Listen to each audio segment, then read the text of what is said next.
Fab. So as part of the Ellii Programme that we're running, which is supporting women, running women support organisations and helping them to look at their enterprise learning and business acumen, helping them to look at their leadership, innovation and influencing skills. A big part of running anything, whether it's a startup idea and a campaign, whether it's a project starting out or within a larger organisation, or as you grow, you know, and we've got various people who've been running 2, 3, 5, 10 years or more. There's always this battle of making the money stack up, whether that's in-kind resources, whether that's cash from stuff that you're doing, whether that's commission contracts, whether that's other things. And so we're going to look at the cocktail and have some thoughts and share some ideas around how to give yourself the best chance of success when it comes to running a viable organisation. And there's some case studies and examples and different things in here. So I'm just going to come on to this. So I alluded to this a minute ago, and some of you may have seen this example before, but whenever we talk to people about viability, sustainability, what are their products and services, what are they doing, where's the money coming from, this is what we talk about. We talk about what are you going to be trading, if anything. Have you got a market to be able to trade to? Do you know if you can trade with your wider community? And what might be the best things, you know, either from the point of view of your skills and knowledge or from the market demand and market need. And often in social enterprises, charities or groups, it may be that the audience and the immediate beneficiaries you're working with haven't got the means to pay for certain goods. And so you're actually trading services and trading products with a different kind of customer in order, a bit of a Robin Hood effect, if you will, in order to generate the resources to invest in your community. So charities, social enterprises and other groups do sell things to the wider world, either charged for or on a donations basis. So it is part of the cocktail.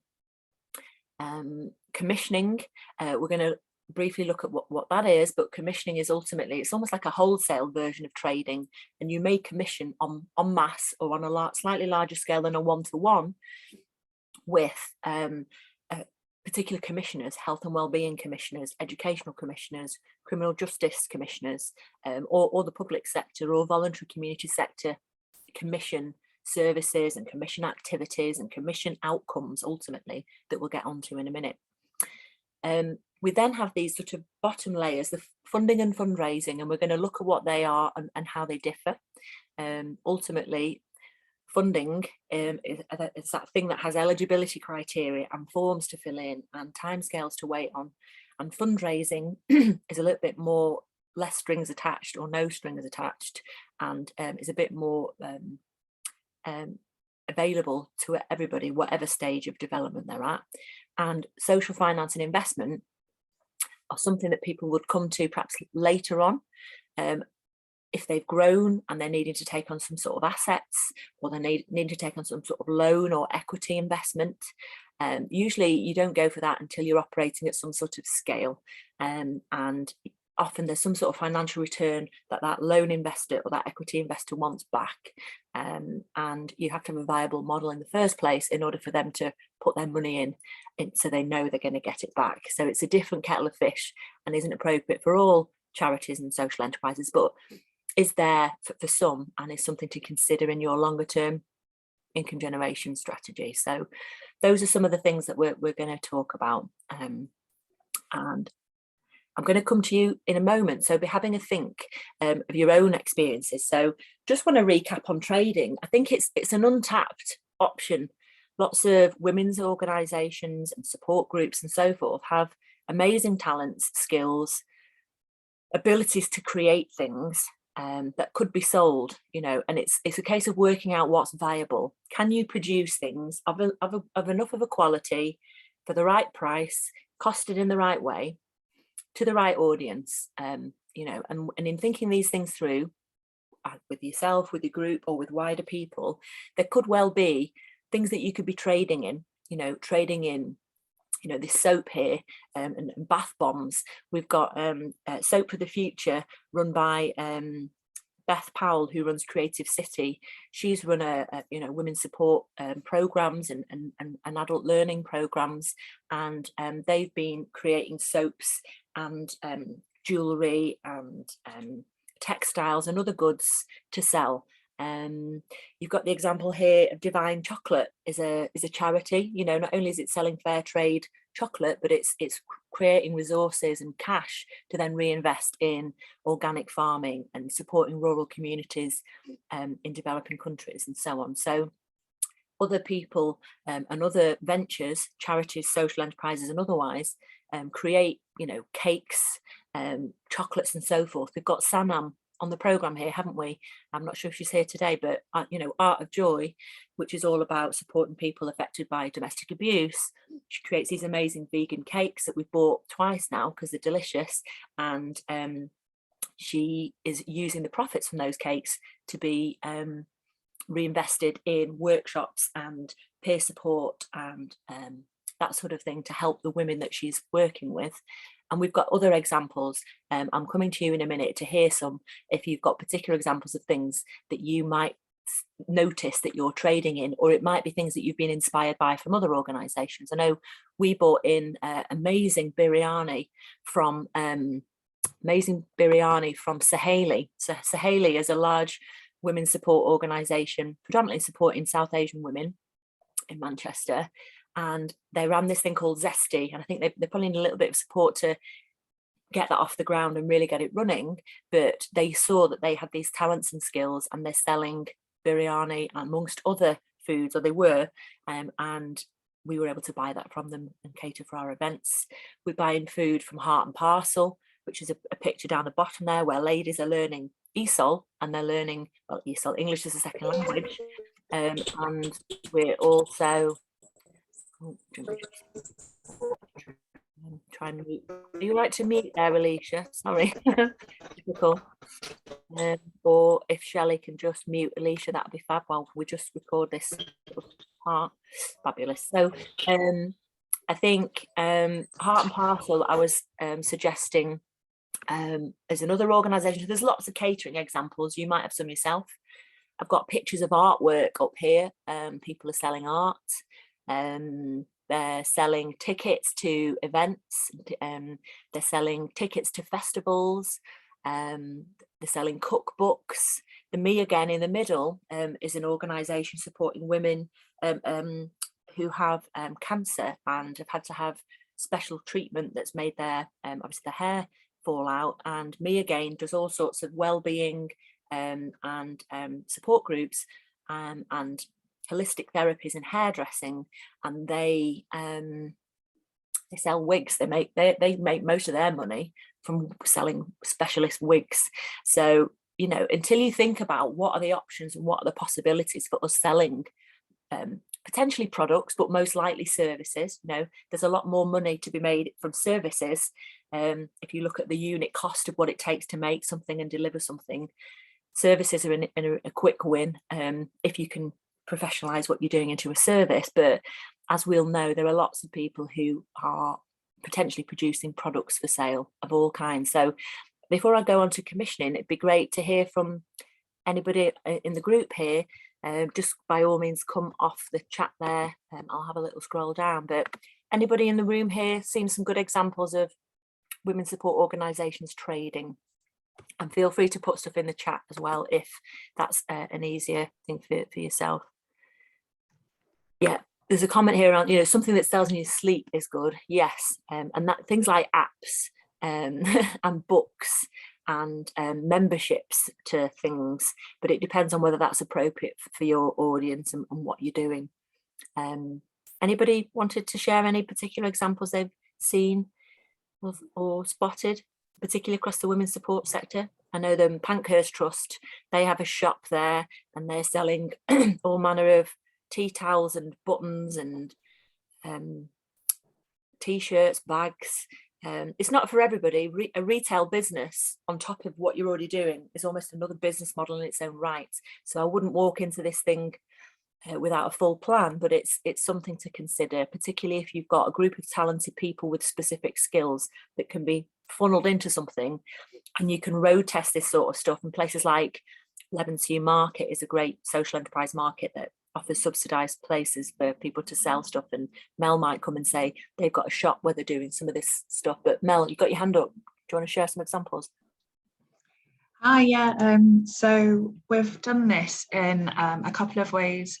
Through the newspaper being the project that we initially started, we've now added a community hub space to that. So it's supporting the community in a physical way. And so part of our hub space, which is a very small little unit, but we've managed to get 30 artisan makers in there. So the idea behind the newspaper was always to support the community, be that community groups, local businesses, charities, schools. We then physically support the local businesses by having them in our shop, and they either pay us a shelf rental or commission on what we sell.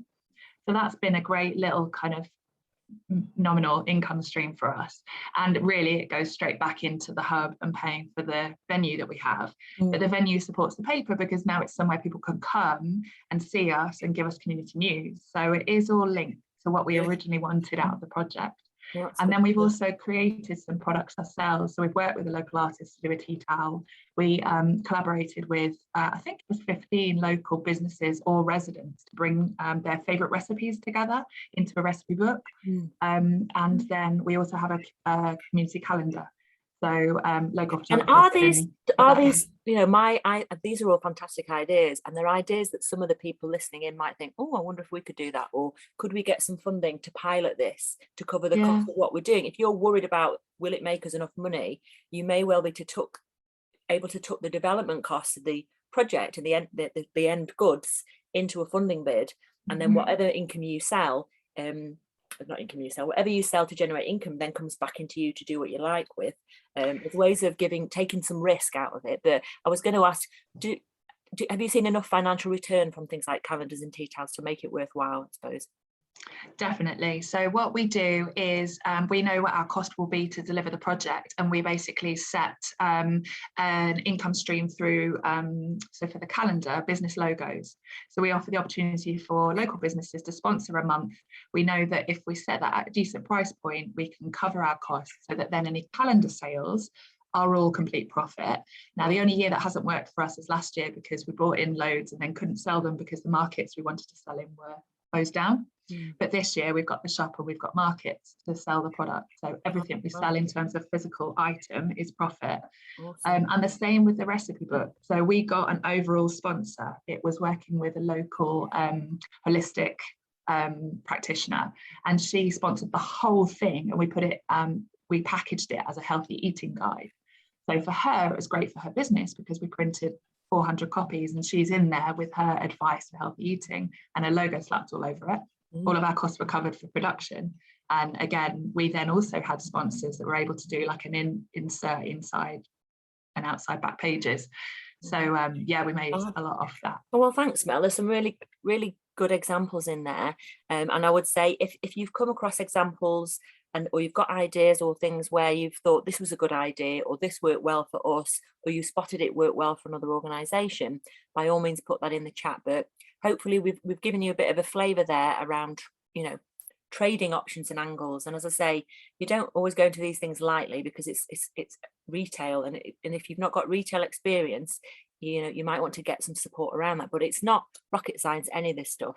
And there are plenty of people across our networks and through your own networks and others that have found ways to do this and that could guide you or give you some tips around some of this stuff. So and just on that, sometimes it doesn't have to be you don't have to have a load of retail experience, because often you're selling to your beneficiaries or community that you've already built up. An example I heard the other day, somebody runs a yoga organization, and they've created some big bags and some t-shirts which say super mum. Most of their beneficiaries are new mums. They've created these t-shirts and it's their community that they're selling them to directly. So it doesn't necessarily have to be a great big operation in order to build that income stream. And I'd say I'd always edge on the side of caution though, and make sure that you've costed things out and got things done, because there's nothing worse than having ordered, you know, 500 t-shirts or 300 mugs and you've got them all sat in your garage or in somebody's storage area or whatever it is. So it's just weighing things up as to kind of what's appropriate for your planning, your budget and your sort of market. that kind of thing. But pre-orders are a great idea, Mel. So yeah, that's a good point. You can pre-order, gauge interest, and then fulfill the orders rather than be left with surplus stuff. But anyway, enough on trading, but it's a really untapped area, I think, in the women's support sector. Whether it's trading treats, trading necessities, trading catering and services and specialist expertise is something that our sector, there's lots of options for selling expertise. And so I am just going to move on to commissioning. So this is different again. So whereas you're selling your goods to the great British public in the main, or you might be selling goods to certain other businesses or wholesale, or however your community is going to be buying or purchasing things, commissioning is slightly different. Commissioning there's commissioning and procurement, and people with budgets buy services in the main, and there might be health and wellbeing services, there might be educational services, they might be crime prevention services, all manner of things, women's support services. And so people often are mistaken that commissioning, it only happens from big commissioners. So large authorities, local authorities, or the GMCA or national government. There are lots of layers to commissioning to think about, and you don't have to be a huge organisation to be considering whether or not commissioning is an option for you now or in the future. What it is important to do is understand and network and find out who are the kinds of commissioners that might commission your sorts of stuff. And that can be a bit of a minefield and take some time. But through networks like ours, and through conversations with some of the team and some of your peers through these action learning groups and other things, you'll soon start to piece together who's being commissioned on what level to do what. So some quick examples: Manchester City Council Work and Skills team have commissioned us to do work and activities before. Housing associations have commissioned us to do work before. Other charities have commissioned us to deliver programmes and support. Who else has commissioned us? I guess, through this European funding, the WEA have commissioned us to do education, employability and skills training. So when you're first starting out and you're working out what your products and services are, this is a step too far. But for organisations that have credible programmes, particular packages of support, are used to delivering research and policy work, really sitting down and doing a good sort of mapping of different sectors and how different commissioners may or may not be interested in what you've got to offer, and then working out, who are these people? How can I create relationships with them? And have I got the track record and the capability to deliver what their strategic goals are, or what their outcomes are that they need? If you feel, oh, this isn't for me, I'm not sure, I'm in this ball pool yet, there are ways of collaborating and partnering with others. So it's really not, you'll know the term consortia building, perhaps that's what, people build groups or consortia or collaborative partnerships to be able to meet commissioning priorities. And there are smaller scale commissioning options of the sort of 20 to 30 to £50,000 sort of mark. And then once you get over a certain threshold, all sorts of other layers of forms and accountability and applications come into play. But we put it in here because it's something people think they're not ready for, when actually for a small 10 or 15k commission to do something around consultation or research or piloting something, you can start to build really good relationships with commissioners and test and demonstrate what you're doing, and be paid to do it rather than doing it in kind all the time, which is often how women's organisations sometimes function. So in action learning groups and in other sessions, we can come back and look at some of this. For much larger scale commissions, they're sort of 100,000, 500,000, £1 million plus sort of contracts, which most of us wouldn't be going for, but there are people in our network who may well be going for that sort of money. they may be looking for these options on some of the procurement portals that exist, things like The Chest, certain ways of finding government contracts or Arts Council contracts and other things. So if anybody's got any other examples of portals or places they think are good places to look for commissions and commissioning opportunities, please do put those in the chat. There are various others, we've just put a few there. I'm not going to come and start asking for examples on this because it's sort of hit and miss. Some people are, some people aren't. But larger organisations within our groups are being commissioned by the council, potentially the GMCA here and there, and other national commissioners and sectoral commissioners to run some of what they do. And, you know, learning more about this and being able to share that with you will be good. Samina, did you want to ask a question? Yeah, no, thanks for that, Nicola, because that's exactly what I do, which is all the freelance sort of work in terms of third sector, public sector, and in the arts and media.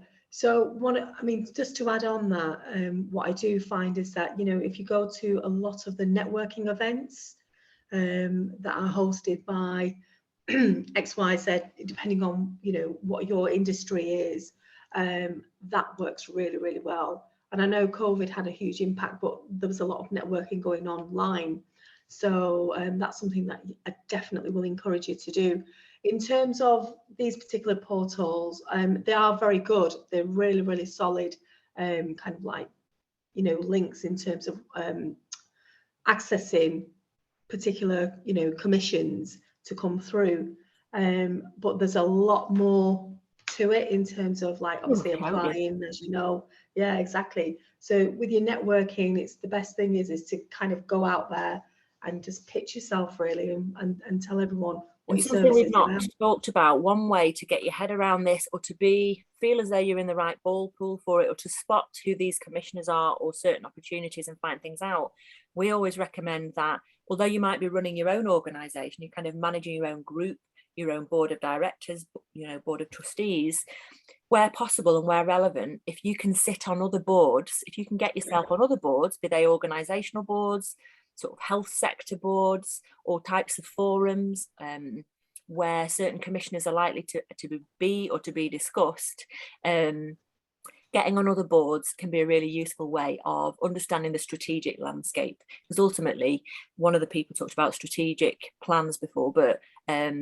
commissioning is certainly somewhat more strategic than trading alone is. I'm going to thank you for that, Samina. I think that's really helpful. I think we might have you come back and talk more on that, or look at this as a topic in its own right in this programme, because we know people are going to want to do that. And we envisage these kinds of conversations coming up in our action learning groups. Aishatu, did you want to say something? Yeah, I just wanted to add that in terms of like contract finder specifically, like Shami's already said that it's really accessible, but I just wanted to reiterate that it's pretty much a free market, and there was a bid that came up for between 10,000 to £1 million on there. And you can actually go onto Contract Finder and set up alerts. So you could have, like, I have an alert on Contract Finder, for example, for things to do with health and well-being and physical activity. So every week, and you can have it be daily if you want. Summarised bulletin, don't you? Yeah, it sort of lets you know. So you can sort of like get onto those kind of things in that way as well, of setting up an alert.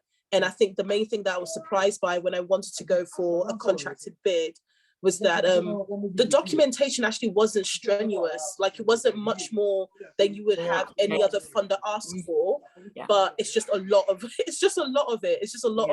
explaining what you're gonna do. So yeah, just to reiterate, like, please don't be scared about going for the commissioning. It's completely within reach. It's really good to hear that, Aishatu. And what was is, there are some where unless you're turning over, you know, £500,000 a year or more, or £1 million, it's not appropriate for you. So you can usually work out quite quickly, is this for me or isn't it? Yeah. I'm gonna rattle on just into fundraising and funding briefly, just because I know time is getting the better of us. Various phase fundraising types. Normally this shows us a little diagram. When I've downloaded it, it's come as a set of bullet points, so apologies there. But crowdfunding, I know that some of you have been involved in crowdfunding. You might hear in the pitching, some people are crowdfunding now. We could run a whole workshop on that, and we do. I don't know if Shelley, you might put our crowdfunding podcast in the chat, because it's actually really useful if you are thinking of doing it, or you're in the middle of it, or you've tried to run one and it's not worked. That podcast has got all the tips you need for running those sorts of things. We've run 4 successful, and we've helped 12 organisations secure about £300,000 collectively. It's not for the faint-hearted, but it it's quite an accessible way of not just raising money, but raising awareness of what you're doing and building your market and championing a campaign. Sponsorship and CSR is an untapped area, and I think it's an area that, again, as a programme, we probably need to look in more depth at. So we're keen to look at that, because I think we're not maximising and using that enough. We have come across different organisations that have used sponsorship, corporate social responsibility relationships well, but I think you have to be really careful, and especially if you're working within vulnerable communities, or you've got particular ways that you want to do stuff, it may or may not be the most appropriate way of accessing resources. But certainly partnerships with local businesses, where they're not always after the shiny photos and the whatever it is they need to fulfill their corporate social responsibility sort of goals. We talked about membership. E-fundraising is in effect sort of crowdfunding, but it may be fundraising for resources rather than just cash alone. And so calling out for support for a man with a van, or calling out for support for additional volunteers, or whatever it might be, are other ways of bringing in resources that people may or may not have had a chance to fully explore yet. There are things called community shares and social impact bonds. I'm not going to go into those today, but it's another way of raising resources either from the community or in a large scale to deliver on social goals and mutual ambitions to cover the costs of what it is you're trying to do. And I'm sure many of you have either been to or are running ticketed event type stuff. Anybody got an example of any particular fundraising that they might have done? And I'm talking about not bids here. I'm talking about a fundraising event or project or activity that paid dividends for them, was worth doing. Anybody got an example they might want to share? Everyone's gone quiet. Feel free to come off mute if you've done something that was a fundraising activity and it enabled you to do what you were trying to do. Yeah, I mean, what I can share with you all is that obviously as a freelancer, I've been commissioned to work with a lot of organisations, and one of them was to actually help them fundraise to bring in a lot of the revenue and support. It can be kind of like, grassroots projects and what have you, in particular women's projects. And one of the successful ones that we've done are events hosted for women. There was just one last week in Oldham. So we had 300 women attend, and it was all about empowerment, coaching, leadership, pretty much what we're doing here. There were guest speakers and what have you. Tickets were charged at a minimum of £10, but a lot was raised on the night.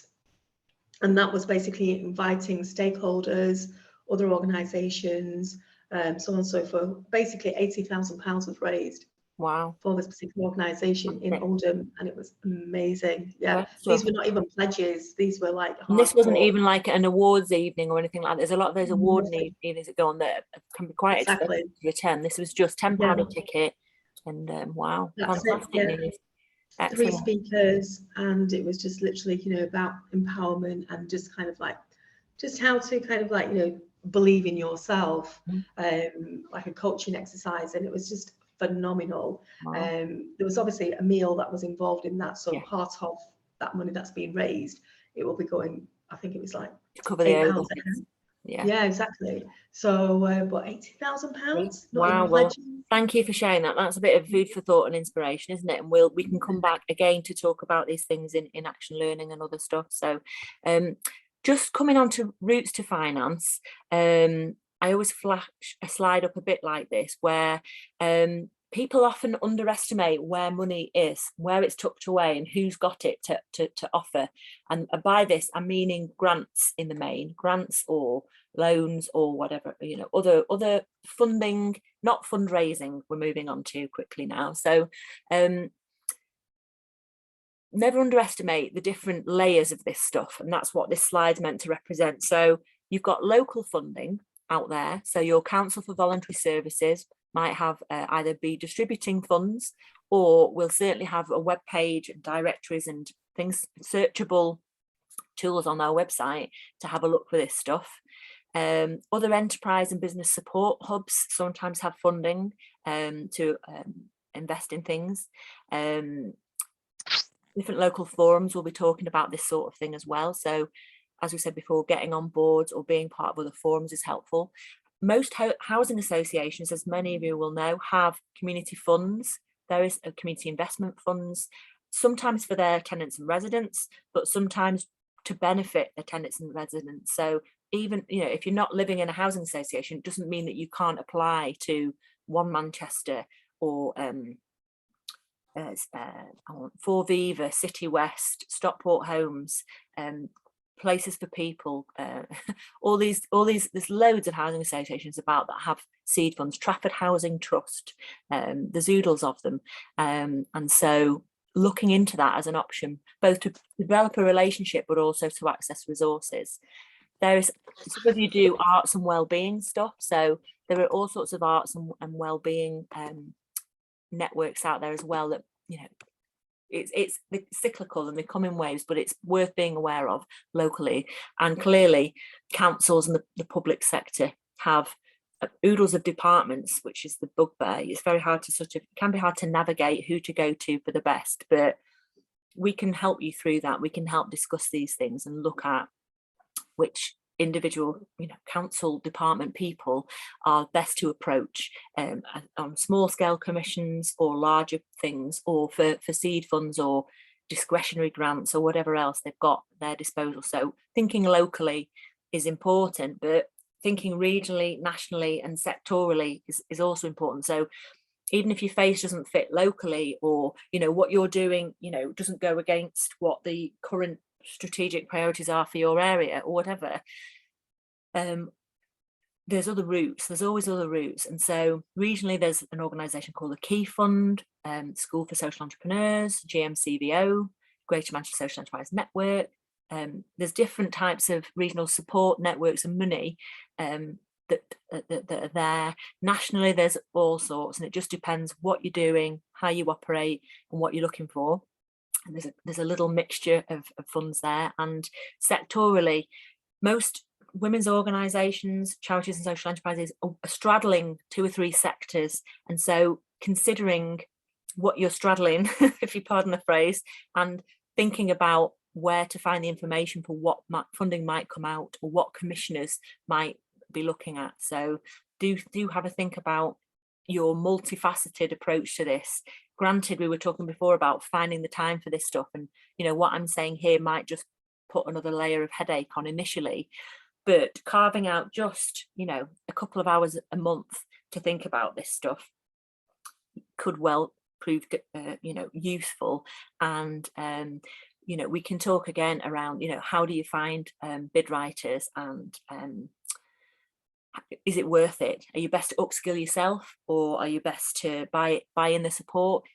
It comes down to your level of skill, your level of will, what your passions and competencies are in, and what you want to find budget for. But you can absolutely use funding to support your bid writing and business development. It's not always straightforward, but there's certain funds will allow you to cover, you know, 5% to 15% of your costs on these sorts of activities and pay someone to do this for you, particularly if they're large funds. The smaller funds tend to want you to write these things yourself, but there's other ways and means of building people's time in. Someone might write a bid for you in kind, and you might then bring them in to do some workshops or some evaluation work or whatever. They may just be, people who can do this in kind, but I find you get what you pay for when it comes to bid writing. That shouldn't say begone, that should say beyond. Don't know how that happened there, but Flourishing Beyond COVID is a toolkit that we put together, and it's got 100 links to different funders, toolkits and support. And a lot of you will have come across this because we have talked about it a lot. We are in the process of refreshing it, and we're going to relaunch it with Mac in the new year.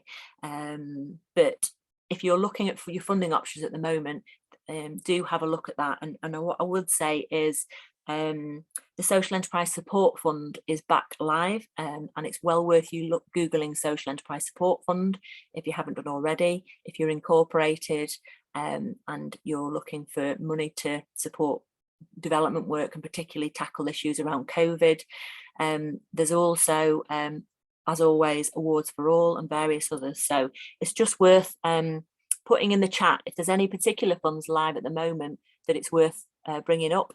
Do that. There is this Small Wood Trust bid development stuff happening at the moment as well across the area, but I'd have to talk about that again. I'm not going to labour over legal structures because we have a whole workshop on this, but this slide is just there to remind people or help people to see, does your legal structure affect what you can apply for? Absolutely, it is the question.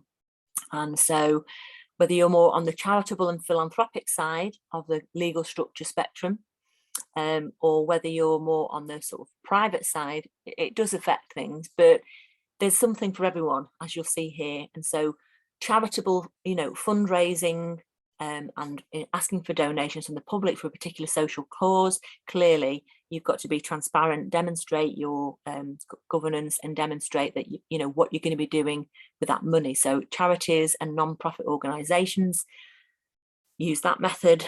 Crowd finance and crowdfunding sits across the spectrum, and there are platforms that work across the lot.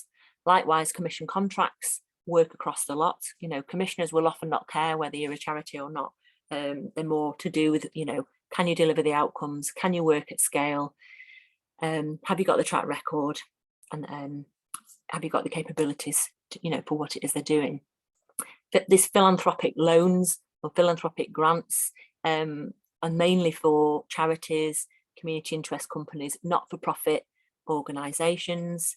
And then as you start to move into loans and equity investment, then just want to know that you've got a viable business model, and whether you're a private business with asset locks, if they're a social investment, or whether you're social enterprise set up as a social enterprise, either as a company limited by guarantee, company limited by shares, co-op or other, that they're less fussy. But what I would say is they're less likely to fund charities because an equity investor is wanting to get their money back. A social investment loan, the loan wants to get their money back, and unless that charity is showing that it's got the reserves and the financial resilience and means to take on a loan, it may or may not be the most suitable option. But there are small loans for like 10 to £30,000 now. You don't get me wrong, most loans are significantly more than that, which make them inaccessible, but there's been some work done to help plug gap filling loans, and Charity Bank have small loans, as do GMCVO have a kind of a social investment arm to what they do. So it's just helping you to see that there's options there, whatever your structure. The only time there are less options is if you're acting as an individual, either as an individual volunteer having a go or an individual sole trader. But if you're starting to evolve and form groups around things, then there's certainly options for you there. And I think most of the people on the programme are incorporated. So, and if you aren't, we can talk to you about unincorporated and incorporated associations and help you navigate that. We've done that quite a lot. I'm going to leave these sorts of slides for you to look at your leisure, and I just wanted to come before we start to wrap up the session to look at giving you a few minutes to think. There's a lot of, again, quite a whistle-stop tour of things there, but we gave you this tool as a little worksheet, or you can doodle it out yourself, and you may have been doing this as you've gone along, but be great for you to just sit and have 5 minutes or so and think, what, you know, where are you at now? You know, and what could be development opportunities for you? So having a look at, you know, is there anything that you're currently trading? Could be a product or a service where people are buying direct from you, certain goods and services. Is there anything that you've got commissioned through certain commissioners, local authorities, housing associations, schools or others? And, you know, is there funding that you've secured or are going for? Are there fundraising that you've done? You know, having a quick map. What have you done and what are you doing in each of these camps, if anything, and what's working? And then having a think, are there 1 or 2 options for the future to be thinking about in the next 6 to 12 months? And perhaps whilst you're on this programme, using your time on it in, you know, networking, in breakouts, through your action learning, to bring back to the table to say, you know, last session we talked about this, I haven't tried it yet, who has? Or I'm thinking of approaching commissioners, but I don't know the first thing about it. How do I do that? Or whatever it might be. Well, you know, we've been rejected from this funding bid. I don't know why. Anybody got any thoughts? There's, you know, you've got this group of peers here to be able to grapple with things and push through to progress, hopefully. So have a few minutes there to have a little think.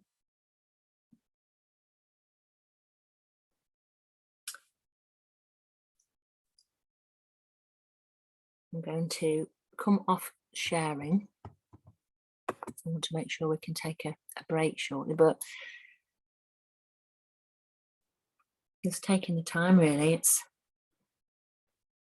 things pop into our heads when we're, you know, whatever, in the car, wandering around, doing this, that and the other, but just taking even 10 minutes to just map out what you've done that's worked, what you've done that's not worked yet, and any new thoughts for areas for exploration. Just helps you focus things down a little bit and bring some thoughts to the groups over the coming sessions.